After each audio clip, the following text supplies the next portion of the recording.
Fala galera, estamos aí de volta com o pequeno manual antirracista da Djamila Ribeiro. Vamos lá, né, para essa última parte aqui do livro. Bora terminar essa série. Muito bem, então, leia autores negros. Mesmo vencendo todos os obstáculos que acompanham a pele não branca e ingressando na pós-graduação, o estudante encontrará outro desafio, o epistemicídio, isto é, o apagamento sistemático de produções e saberes produzidos por grupos oprimidos. A renomada feminista negra Sueli Carneiro traduziu epistemicídio, conceito originalmente proposto pelo sociólogo português Boaventura Sousa Santos, em sua tese de doutorado da seguinte forma: alia-se nesse processo de banimento social a exclusão das oportunidades educacionais, o principal ativo para a mobilidade social no país.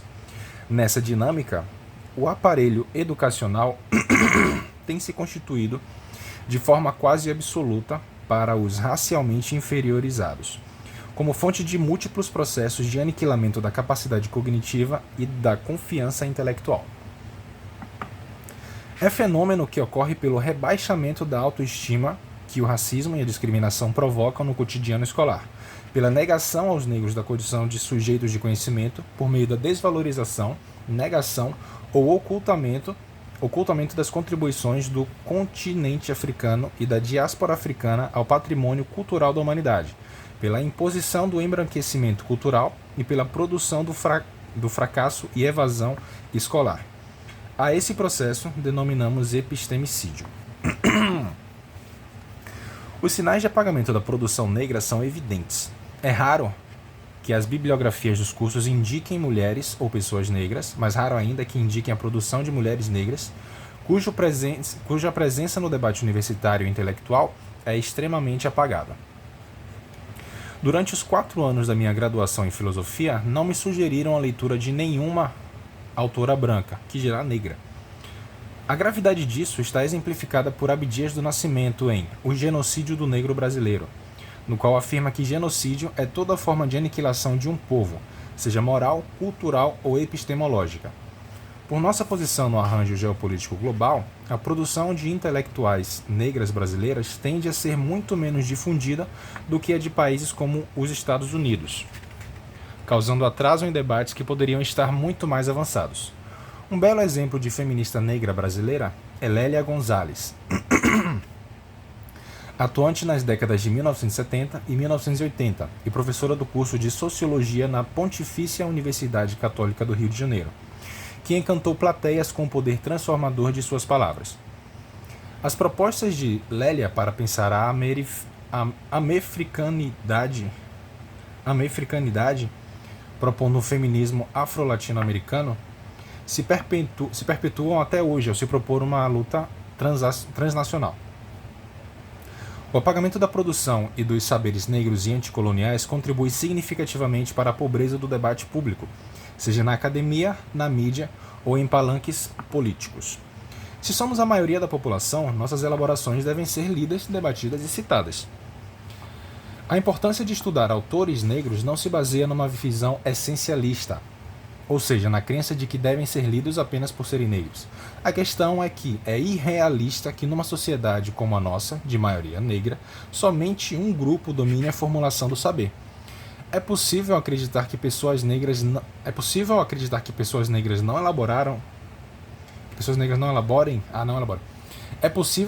pessoas negras não elaborem o mundo? É sobre isso que a escritora Chimamanda Ngozi Adichie alerta ao falar do perigo da história única. O privilégio social resulta no privilégio epistêmico, que deve ser confrontado para que a história não seja contada apenas pelo ponto de vista do poder. É danoso que numa sociedade as pessoas não conheçam a história dos povos que a construíram.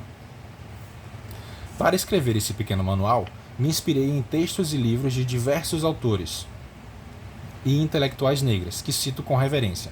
As obras mencionadas estão nas referências bibliográficas ao final deste livro.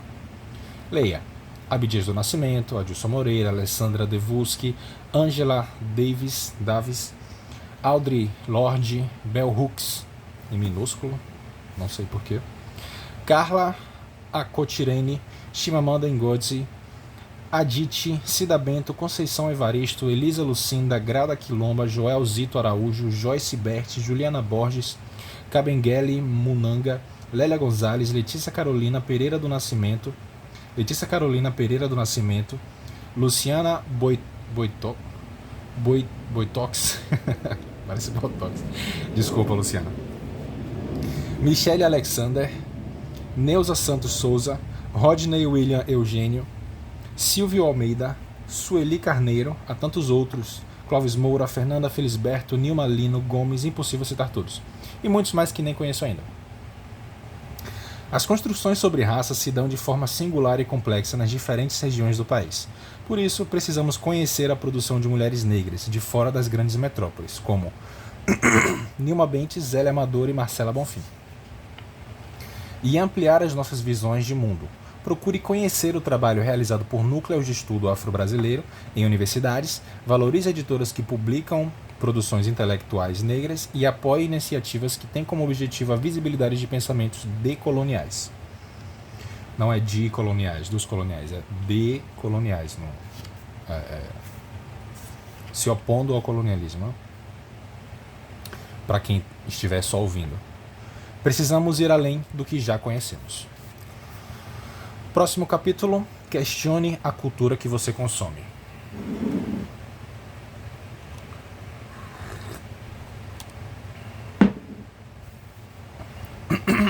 Então, toda vez que vou dar uma palestra, pode ser sobre racismo, diversidade ou o pensamento de Simone de Beauvoir, alguém me pergunta sobre apropriação cultural. Mais precisamente sobre o uso de turbantes por pessoas não negras. Alguns anos atrás, houve uma polêmica nas redes sociais em que uma moça branca afirmava que um grupo de mulheres negras teria arrancado o turbante dela à força. Há quem não acredite que a situação tenha se dado assim. Porém, como a história viralizou nas redes sociais, é comum que as pessoas tenham dúvidas sobre esse tema. Em primeiro lugar, é importante dizer que o debate sobre apropriação cultural não deve ser reduzido a poder ou não usar turbante. A discussão pertinente é aquela que denuncia o quanto culturas negras e indígenas foram expropriadas e apropriadas historicamente. Nos processos de colonização, a visão de cultura do colonizador foi sempre imposta, enquanto bens culturais eram saqueados. Um exemplo disso são as coleções dos principais museus da Europa, onde hoje se encontram objetos de diferentes países africanos, asiáticos e americanos. Museu de Londres, não? Peças que com certeza devem significar muito para essas culturas. A questão crucial desse debate é que o interesse pela cultura de certos povos não caminha lado a lado com o desejo de restituir a humanidade de grupos oprimidos. Assim, muitas pessoas que consomem cultura negra não se preocupam com as mazelas que a população negra no país. Vou ler de novo. Assim, muitas pessoas que consomem cultura negra não se preocupam com as mazelas que a população negra vive no país, ou ainda não se importam com o embranquecimento dessas culturas. Como bem explica o antropólogo Rodney William, a apropriação cultural não diz respeito ao que pode ou não ser usado. Não é sobre branco não poder usar turbante, cantar samba ou jogar capoeira. A questão da apropriação cultural é sobre uma estrutura de poder. Há um poder instituído na sociedade desde a colonização que delega aos dominantes o direito de definir quem é inferior nessa estrutura e como se pode dispor de suas produções culturais e até de seus corpos. Outro ponto importante é perceber em que medida um elemento cultural foi esvaziado de sentido. Portanto, é fundamental debater o papel do capitalismo na perpetuação do racismo. Por exemplo, uma marca de luxo pode fazer uma coleção de moda inspirada em elementos de cultura negra, porém só contratar modelos brancas para o desfile. Essas peças chegam ao consumidor já destituídas de sentido. O debate, dessa forma, precisa ser estrutural, não individual. É importante que se tenha uma preocupação real em não desrespeitar os símbolos de outras culturas. Para isso, deve-se nutrir empatia pelos diversos grupos existentes na sociedade, um processo intelectual que é construído ao longo do tempo e exige comprometimento. Quando eu conheço uma cultura, eu a respeito, então é essencial estudar, escutar e se informar. O debate sobre racismo se mostra urgente quando falamos de mídia e de acesso a recursos para produções audiovisuais. No documentário A Negação do Brasil, o diretor Joel Zito Araújo analisa a influência das telenovelas no imaginário coletivo nacional, enquanto faz uma denúncia contra o racismo televisivo e o papel estereotipado destinado a atores negros e atrizes negras. Remontando ao exemplo de blackface, isto é, quando personagens negros são representados por atores brancos com o rosto pintado, ocorrido na novela A Cabana, do Pai Tomás, de 1969, na qual o ator Sérgio Cardoso se pintou de preto para interpretar o papel do protagonista, o escravizado Tomás, o cineasta apresenta um panorama do racismo na teledramaturgia brasileira. O diretor apresenta muitos casos de racismo e critica o lugar subalterno a que personagens negros são relegados. Para além da reivindicação justa por representatividade, também deve-se questionar o modo como estamos sendo retratados. Muitas vezes, autores negros são contratados para atuarem como bandido ou bêbado, no caso dos homens, ou como empregada doméstica ou a gostosa, no caso das mulheres. O professor de Direito Antidiscriminatório Adilson Moreira identificou os elementos do que ele chama de racismo recreativo. 2 pontos. Um mecanismo que encobre a hostilidade racial por meio do humor. No livro que escreveu sobre o tema, Moreira nomeia alguns estereótipos. Tio Macalé, o feio, Mussum, o bêbado, Vera Verão, a bicha preta. O primeiro exemplo, Tio Macalé, foi um personagem do conhecido programa humorístico Os Trapalhões, interpretado pelo ator negro Augusto Temístocles da Silva Costa. Macalé era retratado sem a maioria dos dentes, pois a feiura do personagem seria responsável pelo efeito cômico, segundo Moreira. Mais recentemente, Adelaide, personagem do programa Zorra Total, interpretado pelo ator Rodrigo Santana, seguia o mesmo modelo cômico de Macalé. O ator se caracterizava de mulher, pintava a pele de preto e colocava uma prótese que dava a impressão de que Adelaide não possuía alguns dentes da frente, caracterizado como a negra pobre desdentada. O bordão cômico da personagem era a cara da riqueza. Já Mussum, um dos personagens mais populares da TV nas décadas de 1980 e 1990, interpretado pelo ator Antônio Carlos Bernardes Gomes, era o estereótipo do bêbado. Um dos elementos cômicos do programa Os Trapalhões era direcionar piadas racistas ao personagem. Segundo Moreira, o efeito cômico de Mussum era um exemplo do tipo de humor que visa provar uma suposta superioridade do homem branco em relação ao homem negro, uma vez que os personagens brancos eram representados de forma sóbria. Por fim, Vera Verão, personagem interpretado pelo ator Jorge Luiz Souza Lima, era o estereótipo do homossexual negro promíscuo, que tentava seduzir homens de maneira direta, porém sempre sendo rejeitado. Já Sueli Carneiro, ao escrever sobre Terra Nostra, novela dos anos 1999 a 2000, de muito sucesso, responde aos elogios de que a novela estaria contribuindo para a autoestima da comunidade italiana, no artigo Terra Nostra só para os italianos. Sueli relembra alguns dos diálogos.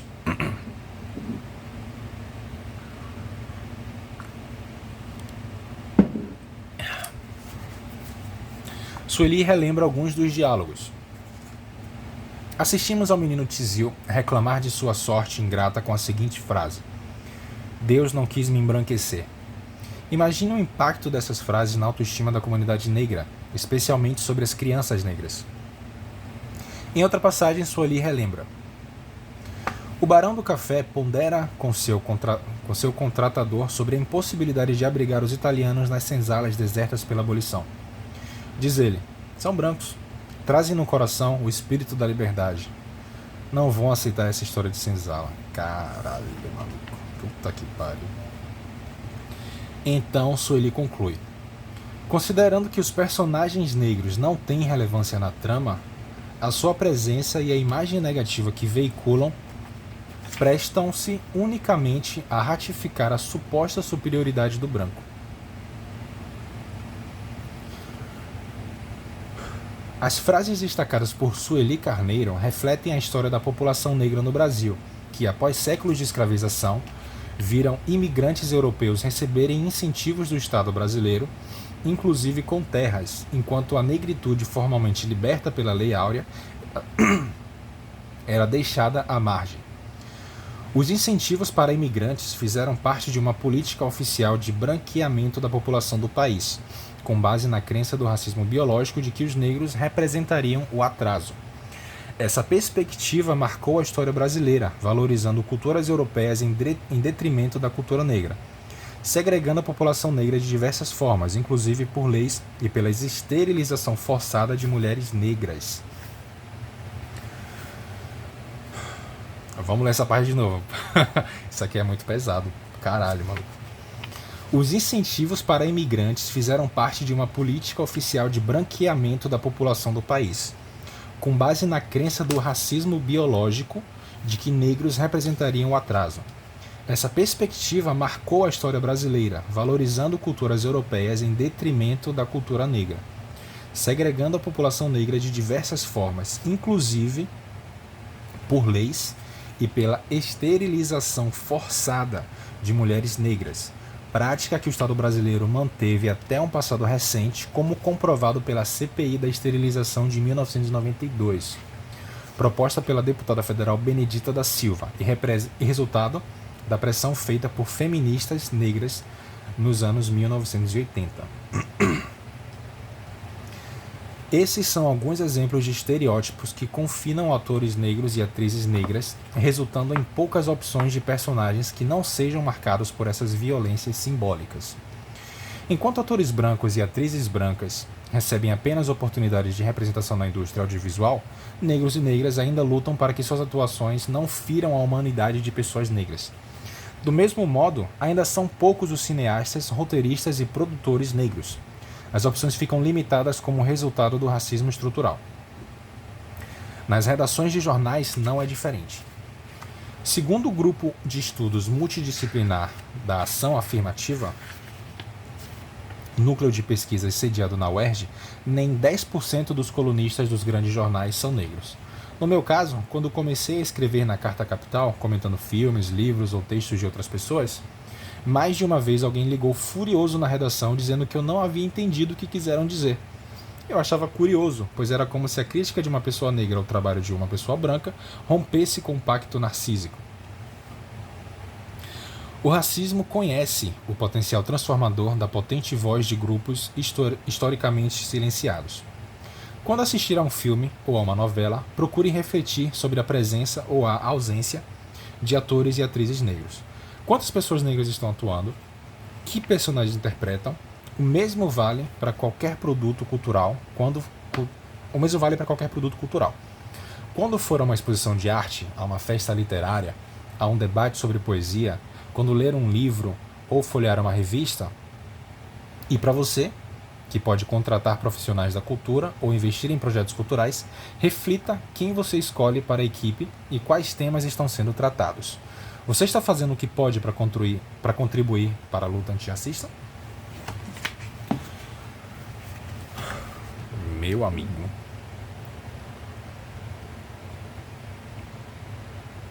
A gente está lendo aqui sobre estereótipos e como que pessoas negras são retratadas na cultura, no cinema, e do nada a Jamila mete aqui o racismo biológico,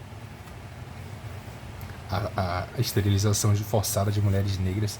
Meu amigo, isso é horrível, isso é... Vamos continuar.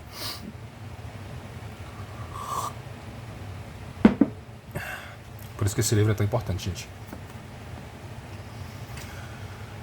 Conheça seus desejos e afetos. As mulheres negras são ultrassexualizadas desde o período colonial. No imaginário coletivo brasileiro, propaga-se a imagem de que são lascivas, fáceis e naturalmente sensuais. Essa ideia serve, inclusive, para justificar abusos. Mulheres negras são as maiores vítimas de violência sexual no país. Obviamente, a questão não é sobre a sexualidade de determinada mulher, mas sim sobre a necessidade de enquadrar mulheres negras nesse estereótipo. É importante refutar a visão colonial, que via os corpos negros como violáveis. Respeito muito o importante trabalho de passistas de escola de samba, por exemplo, que lutam para perpetuar o verdadeiro legado do samba. O nu só deveria ser problematizado quando utilizado dentro da lógica colonial. Quando Gilberto Freire, em Casa Grande e Senzala, faz afirmações como abre aspas, o que a negra da Senzala fez foi facilitar a depravação com sua docilidade de escrava, abrindo as pernas ao primeiro desejo do senhor moço, ele contribui para a fetichização. As mulheres negras escravizadas eram tratadas como mercadoria, propriedade, portanto não tinham escolha. Nesse contexto, não há como negar que elas eram estupradas pelos senhores de engenho. Ao afirmar que nós carregamos a marca, Luísa Barros exemplifica bem a ultrassexualização dos corpos negros femininos, que faz com que a imagem das mulheres negras seja vista sob o prisma da exotização. Luísa denunciou de forma obstinada a violência mascarada pelo mito da democracia racial, ou pior que a mascarada. A marca, em vez de ser problematizada, é visto como um elogio da beleza negra. Essa sexualização retira a humanidade das mulheres, pois deixamos de ser vistas com toda a complexidade do ser humano. Somos muitas vezes importunadas, tocadas e invadidas sem a nossa permissão. Muitas vezes temos nossos nomes ignorados, sendo chamados de nega. São atitudes que parecem inofensivas, mas que para mulheres negras são recorrentes e violentas. O racismo, somado ao machismo, já me fez passar por situações absurdas. Enquanto cursava filosofia, um colega metido engraçado perguntou: por que você, uma negra bonita, está queimando seus neurônios estudando filosofia? Outro me questionou porque eu não arrumava um gringo rico para casar. Na cabeça deles, por eu ser uma negra bonita, meu lugar não era na universidade. A poeta e escritora Elisa Lucinda tem uma frase forte, mas muito pertinente. Deixar de ser racista não é comer uma mulata. A autora chama atenção para o fato de que se relacionar com uma pessoa negra não significa ter uma consciência antirracista. Primeiro, porque é necessário entender como essa relação se dá, se ela segue signos racistas, como a ideia de que mulheres negras são quentes e naturalmente sensuais, ou ainda se a pessoa só procura pessoas negras para relações casuais e não para um compromisso duradouro. A relação é pautada pelo racismo. Recentemente, o tema da solidão da mulher negra se tornou objeto de pesquisas acadêmicas. Em sua dissertação de mestrado, posteriormente publicada em um livro com o título Virou Negra?, Claudete Alves discute como o racismo é um fenômeno que abarca a dimensão afetiva e sexual da mulher negra, que fica à margem das escolhas afetivas de homens brancos e negros. Ana Cláudia Lemos Pacheco aborda o mesmo assunto em sua tese de doutorado. Branca para casar, mulata para negra para trabalhar. Escolhas afetivas e significados de solidão entre mulheres negras em Salvador. Numa sociedade racista, machista e heteronormativa, as mulheres negras ficam relegadas ao papel de servir, seja na cozinha ou seja na cama. Dados do censo de 2010 mostram que as mulheres negras são as que menos se casam e entre as com mais de 50 anos, elas são maioria na categoria celibato definitivo, ou seja, que nunca viveram com um cônjuge. Obviamente não pretendo sugerir com quem as pessoas devem se relacionar. A questão é revelar os processos históricos que fazem com que as mulheres negras, sobretudo as retintas, sejam sistematicamente preteridas, como se não fossem dignas de serem amadas. É preciso questionar padrões estéticos que desumanizam as mulheres negras. Em seu ensaio Vivendo de Amor, Bell Hooks, do diminutivo de novo? Em seu ensaio Vivendo de Amor, Bell Hooks ressalta a importância do amor na vida das mulheres negras, sobretudo o amor próprio. Quando nos amamos, sabemos que é preciso ir além da sobrevivência, ela afirma. Esse é um entendimento fundamental para que mulheres negras possam perceber que merecem amor em suas vidas. Em outra esfera, há a relação de afeto por conveniência, que ocorre, por exemplo, com a trabalhadora doméstica. Apesar do avanço da legislação nos anos 2000, Muitas vezes essa profissional não tem seus direitos assegurados nem condições dignas de trabalho, já que, segundo seus patrões, ela é quase da família. É mais fácil amar pessoas negras quando elas estão no seu devido lugar. Minha mãe foi empregada doméstica por alguns anos antes de conhecer meu pai. Quando anunciou que se casaria e que a partir daquele momento não trabalharia mais, sua antiga patroa tentou fazê-la desistir do relacionamento, inclusive inventando histórias sobre o futuro marido. Portanto, minha mãe só podia ser amada enquanto permanecesse no lugar que julgavam ser o dela. Em relacionamentos interraciais, muitas vezes as pessoas de fora dizem esperar que o filho do casal carregue traços mais parecidos com o genitor de pele branca. No entanto, atribuir uma qualidade negativa ao fenótipo negro, falando coisas como cabelo ruim, diz muito sobre os padrões de beleza racistas impostos em nossa sociedade. Como a norma é branca, tudo o que difere é visto como o que não é bom. Dessa forma, é fundamental que pessoas brancas compreendam os mecanismos pelos quais o racismo opera, pois podem reproduzi-los acreditando estar imunes por terem um marido, uma esposa ou um filho negros. Estar atento ao que a pessoa negra da família relata é um passo importante. Fala-se muito em empatia, em colocar-se no lugar do outro, mas empatia é uma construção intelectual, ética e política. Ao amar alguém de um grupo minorizado, deve-se entender a condição do outro, para que se possa, de fato, assumir ações para o combate de opressões das quais a pessoa amada é vítima. É uma postura ética. Questionar as próprias ações, em vez de utilizar a pessoa amada como escudo. A escuta, portanto, é fundamental. Isso aqui é importante, ó. Quando você diz assim, mas eu sou casado com uma pessoa negra, eu tenho amigos negros, eu contrato pessoas negras, você está transformando a pessoa num escudo. Em vez de você trazer o foco para o que você faz, você usa a pessoa como escudo, você se protege com uma pessoa negra. Próximo capítulo: combata a violência racial. Entre 2007 e 2018, 553 mil pessoas foram assassinadas no país. No Brasil. O total de mortos é maior do que o da Síria, país que enfrenta há 7 anos uma guerra civil e que, segundo a estimativa da Organização das Nações Unidas, ONU, contabiliza 500 mil mortos. Portanto, não surpreende que o tema da segurança pública tenha ganhado tanta importância nas últimas eleições. De quando é esse livro? –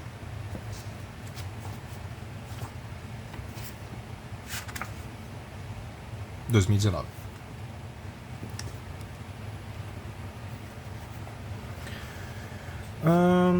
Portanto, não surpreende que o tema da segurança pública tenha ganhado tanta importância nas últimas eleições. Mas é preciso lembrar que a vítima preferencial tem pele negra.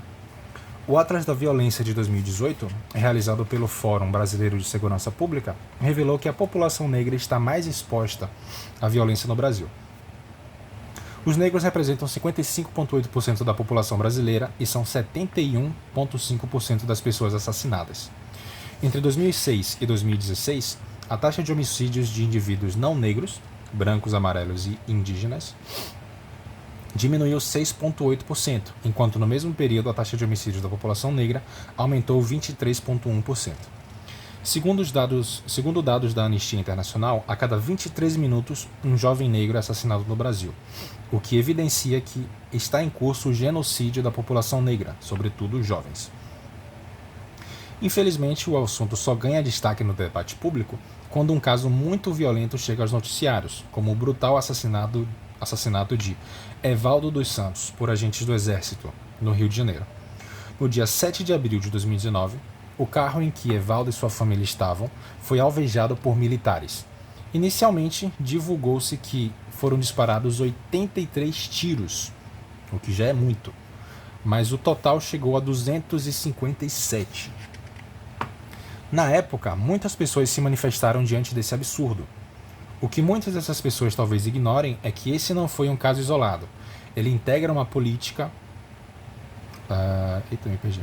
Ele integra uma política de segurança pública voltada para a repressão e o extermínio de pessoas negras, sobretudo homens. Na maior parte das vezes, o judiciário é uma extensão da viatura policial. Não se exige uma investigação detalhada, nem se admite o contraditório para quem é acusado pela seletividade do sistema. No entanto, mesmo com tantos casos comprovados de abuso policial, que resultam em prisões descuidadas e injustas, a naturalização dessa violência levou o Tribunal de Justiça do Rio de Janeiro a ter como súmula, isto é, uma decisão que de tantas vezes proferida se torna um entendimento cristalizado, admitir como elemento suficiente para a condenação apenas a palavra dos policiais que efetuaram a prisão. A conhecida súmula 70 do TJRJ reflete um entendimento comum a todos os tribunais do país. Segundo um estudo da Defensoria Pública do Rio de Janeiro e da Secretaria Nacional de Políticas sobre Drogas, SENAD, do Ministério da Justiça, entre março de 2016 e janeiro de 2018, os policiais foram as únicas testemunhas em 71,14% dos processos envolvendo tráfico. Não se trata aqui de dizer que nenhum policial é digno de crédito. Porém, um julgamento não pode se pautar única e exclusivamente pela palavra de quem prendeu, pois se corre o risco de tornar o policial juiz e carrasco do caso. Historicamente, o sistema penal foi utilizado para promover um controle social, marginalizando grupos considerados indesejados por quem podia definir o que é crime e quem é o criminoso. No Brasil, foram várias as legislações que visavam criminalizar a população negra, como a Lei da Vadiagem, de 1941, que perseguia quem estivesse na rua sem uma ocupação clara, justamente numa época de alta taxa de desemprego entre homens negros. Hoje, a chamada guerra às drogas serve como pretexto para uma guerra contra a população negra. O tema se tornou ainda mais urgente após a Lei 11.343 de 2006, que estabeleceu uma diferenciação subjetiva entre traficante e usuário. O que teoricamente parecia ser um avanço, na verdade contribuiu para a explosão da população carcerária. Isso porque quem define quem é traficante e quem é usuário é o juiz, o que é feito, muitas vezes, com base na discriminação racial. Em 2015, um homem negro teve sua condenação a 4 anos e 11 meses de prisão pelo tráfico de 0,02 grama de maconha, mantida pelo Superior Tribunal de Justiça. Ele já havia sido julgado por um juiz de primeira instância e pelo Tribunal de Justiça de Minas Gerais. O exemplo é ilustrativo da produção em massa de uma população carcerária condenada por quantidades muito pequenas de substâncias ilícitas. Estão presos, na verdade, por sua cor. O critério subjetivo acentua a já profunda discriminação racial. Para comparação, não há violência policial em ambientes ricos, como festas universitárias, mesmo sabendo-se do uso de drogas nesses lugares, como ocorre nas periferias. Há, portanto, um contexto de criminalização da pobreza. Sabemos que hoje, 2 em cada 3 presos no Brasil são negros. Sabemos também que o tráfico lidera as tipificações para o encarceramento. 26% dos homens estão presos por tráfico, chegando a 62% no caso das mulheres. Também vale destacar que em 15 anos a prisão de mulheres aumentou 567,4%, segundo o relatório Mulheres Sem Prisão, enfrentando a invisibilidade das mulheres submetidas à justiça criminal, desenvolvido pelo Instituto Terra, Trabalho e Cidadania. 68% das encarceradas são negras, a maioria é mãe, não possui antecedentes criminais e tem dificuldade de acesso a empregos formais. Como afirma Carla Acotirene em sua dissertação de mestrado, opa aí, prezada, racismo e sexismo institucionais tomando bonde no Conjunto Penal Feminino de Salvador. A prisão precisa ser analisada na contemporaneidade sobre alicerces interseccionais de raça, classe e gênero. A Cotirene identifica na perspectiva das mulheres um aspecto de sexismo e racismo institucional em concordância com a inclinação observada da polícia em ser arbitrária com o segmento negro, sem o menor constrangimento de punir os comportamentos das mulheres de camadas sociais estigmatizados como sendo de caráter perigoso, inadequado e passível de punição. Ainda segundo o relatório Mulheres Sem Prisão, o Poder Judiciário brasileiro prende essas mulheres sem oferecer medidas alternativas. A feminista e militante antiproibicionista e antipunitivista Gilena Borges, tomando como base o trabalho da pesquisadora e advogada Luciana Boiteux, não sei como ler esse sobrenome, denuncia violações de direitos humanos contra essas mulheres. No caso das mulheres, é muito comum o relato de buscas e apreensões, invasões sem mandado de busca em seus domicílios, tortura e humilhação para obter informações que sequer elas têm conhecimento, relatos de prisão pela proximidade com algum familiar envolvido com tráfico, prisões quando transportando pequenas quantidades, sendo que muitas são intimidadas a fazer isso. A imensa maioria dessas mulheres é ré primária, ou seja, jamais teve passagem pelos registros policiais. Como diz a advogada estadunidense Michelle Alexander, a confusão da negritude com o crime não ocorreu naturalmente, ela foi construída pelas elites políticas e midiáticas, como parte de um amplo projeto conhecido como Guerra às Drogas. Essa confusão serviu para fornecer uma porta de saída legítima para a expressão do ressentimento e do ânimos antinegros. Uma válvula de escape conveniente agora que as formas explícitas de preconceito racial estão estritamente condenadas. Na era da neutralidade racial, já não é permitido odiar negros, mas podemos odiar criminosos. Na verdade, somos encorajados a fazer isso. Há vários textos para se aprofundar no debate sobre segurança pública, política de drogas e antipunitivismo. O tema é complexo, porém é essencial para entender a realidade do país, especialmente quando temos elementos que indicam que está ocorrendo um genocídio da população negra. Numa sociedade violenta como a nossa, é natural sentirmos medo, em especial dessa violência generalizada que o próprio Estado promove. E por isso devemos denunciar a violência policial. Porém, é muito triste constatar que, por outro lado, o Brasil é o país onde mais morrem policiais. A maioria deles vem da classe trabalhadora, muitas vezes dos mesmos lugares onde jovens negros estão sendo assassinados.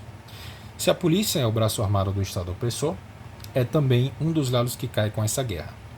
Como já afirmou a socióloga Denise Ferreira da Silva, o assassinato dos jovens negros deveria criar uma crise ética na sociedade brasileira. No entanto, não há revolta com tanto sangue derramado, enquanto há enorme comoção na mídia quando a violência tira a vida de uma pessoa branca. Devemos nos perguntar por que não se dá o mesmo valor a essas vidas. Nos Estados Unidos, após a absolvição do policial George Zimmerman, que matou a tiros o adolescente negro Trayvon Martin, surgiu um importante movimento Black Lives Matter. Vidas negras importam. Em 2014, o grupo ficou reconhecido nacionalmente depois das manifestações contra os assassinatos dos jovens Michael Brown, em Ferguson, e Eric Garner, em Nova York. Desde então, o movimento vem fazendo um trabalho de denúncia da violência policial, questionando políticos e incitando o debate público. No Brasil, existem vários movimentos e organizações engajadas em questionar o modelo punitivista e em combater abusos por parte do Estado, como a Iniciativa Negra, a Rede de Proteção e Resistência contra o Genocídio, o Projeto Movimentos, o Instituto de Defesa do Direito de Defesa, o Fórum Brasileiro de Segurança Pública, entre outros. Há várias maneiras de apoiar o trabalho dessas pessoas, seja financeiramente, divulgando as iniciativas ou comparecendo a eventos e manifestações. Por fim, o último capítulo. Sejamos todos antirracistas.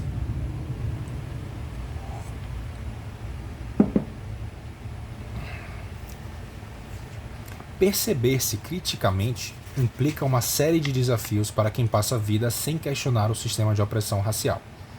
A capacidade desse sistema de passar despercebido, mesmo estando em todos os lugares, é intrínseca a ele. Acordar para os privilégios que certos grupos sociais têm e praticar pequenos exercícios de percepção pode transformar situações de violência que antes do processo de conscientização não seriam questionadas. Esse pequeno manual serve assim como um guia para adentrar debates complexos e desdobramentos diversos. Essa leitura pretende refletir na tomada de atitudes antirracistas, sobretudo para quem busca uma postura ética em sua existência. Claro que há diferentes modos de percepção dos temas aqui tratados, assim como ocorre com o movimento feminista. O movimento negro também não é homogêneo e tem profundas discordâncias internas. Portanto, esse manual está longe de querer esgotar qualquer assunto. Pessoas brancas devem se responsabilizar criticamente pelo sistema de opressão que as privilegia historicamente, produzindo desigualdades, e pessoas negras podem se conscientizar dos processos históricos para não reproduzi-los. Esse livro é uma pequena contribuição para estimular o autoconhecimento e a construção de práticas antirracistas. Muito bem, então, pessoal, acabou o livro. Aqui vem umas notinhas aí. Se você quiser ler, dá uma pausa. Referências bibliográficas. O que mais temos aqui? Aqui tem sobre a autora. Dá uma pausa, leia aí. Sobre os autores negros citados.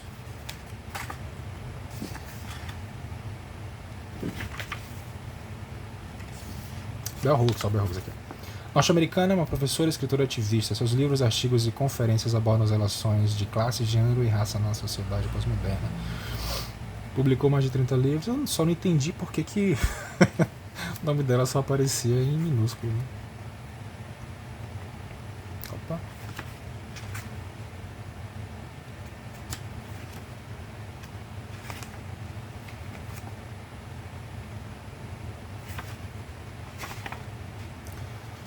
Muito bem. E assim terminamos o pequeno manual antirracista.